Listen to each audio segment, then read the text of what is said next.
கிறிஸ்துவுக்குள் பிரியமானவர்களே, இந்த காலை நேரத்திலும் ஆண்டவராகிய இயேசு கிறிஸ்துவின் நாமத்தினால அன்பின் வாழ்த்துதலை தெரிவித்துக் கொள்கிறேன். இந்த நாளிலும் கர்த்தர் நம்மளோடு பேசுகிற வார்த்தையானது, நீ திரும்பி போய் என் ஜனத்தின் அதிபதியாகிய எசேக்கியாவை நோக்கி, உன் தகப்பனாகிய தாவீதின் தேவனாய் இருக்கிற கர்த்தர் சொல்லுகிறது என்னவென்றால், உன் விண்ணப்பத்தை கேட்டேன், உன் கண்ணீரை கண்டேன். இதோ நான் உன்னை குணமாக்குவேன். 3ஆம் நாளிலே நீ கர்த்தருடைய ஆலயத்துக்கு போவாய். இந்த வார்த்தைக்காக ஆண்டவருக்கு நன்றி சொல்லுவோம்.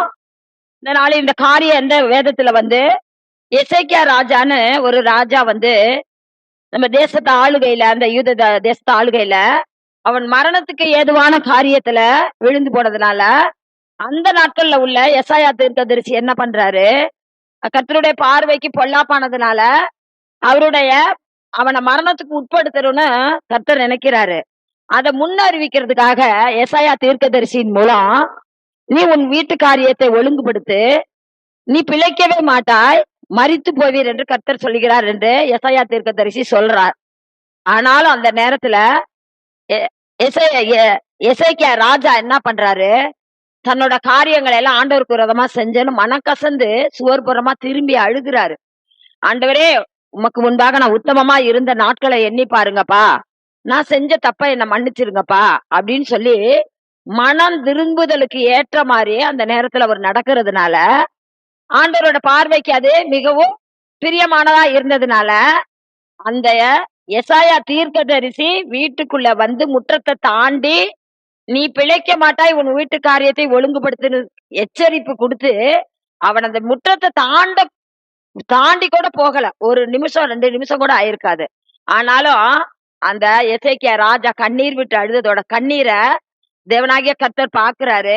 அந்த இடத்துல என்ன சொல்றாரு, அவன் என் பிள்ளை, அவன் மனக்கசந்து அழுகிறான் அப்படின்னு சொல்லி மனம் திரும்புதலுக்கு ஏற்ற நிலைமையில இருக்கிறான்னு உடனே திரும்பி போய் அந்த எசாயா தீர்க்கதரிசி நிமித்தம் அவனோட ஆயுசு நாட்கள்ல 15 வருஷத்தை கூட்டுறதுக்கு, எசாயா 20ஆம் அதிகாரம் 4வது வசனம் பாத்தீங்கன்னா, எசாயா பாதி முற்றத்தை விட்டு அப்புறம் போகிறதுக்கு முன்பே கர்த்தருடைய வார்த்தை அவனுக்கு உண்டாகி அவர் சொன்னது, நீ போய் என் ஜனத்தின் அதிபதி எசேக்கியாவை நோக்கி, கர்த்தர் சொல்லுகிறது என்னவென்றால், உன் விண்ணப்பத்தை கேட்டேன், உன் கண்ணீரை கண்டேன், இதோ உன்னை நான் குணமாக்குவேன். நீ 3ஆம் நாளில கர்த்தருடைய ஆலயத்துக்கு போவாய். உன் நாட்களோடு 15 வருஷங்களை கூட்டுவேன். உன்னையும் இந்த நகரத்துக்கு தப்பிவித்து என் நிமித்தம், என் தாசனாகிய தாவீதின் நிமித்தமும் இந்த நகரத்துக்கு ஆதரவாய் இருப்பேன் என்று கர்த்தர் உடன்படிக்கை அவன் மேல வைக்கிறார். நம்ம தேவன் அப்படிப்பட்ட இரக்கமுள்ள தேவன், மனதுருக்க உள்ள தேவன். நம்மளுடைய பாவங்களை அறிக்கையிட்டு அவர்கிட்ட மனம் திரும்பும் போது அவர் என்ன பண்றார், நம்மளோட எல்லா காரியத்திலிருந்து விடுதலை கொடுத்து ஆசீர்வாதத்தை சுதந்திரிக்க நமக்கு கிருபை செய்கிறார். இந்த வார்த்தைகளுக்காக ஆண்டவருக்கு நன்றி சொல்லுவோம். ஜெபிப்போமாக. அன்பின் பரலோக பிதாவே, இந்த நாளுக்காக உமக்கு நன்றி செலுத்துகிறோம்.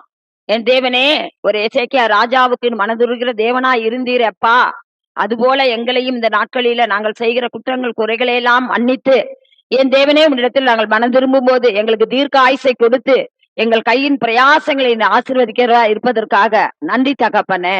அப்படி ஆய்கூட எல்லாரும் மனம் திரும்புதல் கேட்ட கனியை பெற்றுக்கொள்ள என் தேவன் கிருபை பாராட்ட வேணுமாய் கூட ஜெபிக்கிறோம். இயேசுவின் நாமத்தினால கேட்கிறோம். ஜெபங்கள் ஜீவனுள்ள நல்ல தகப்பனே. ஆமென்.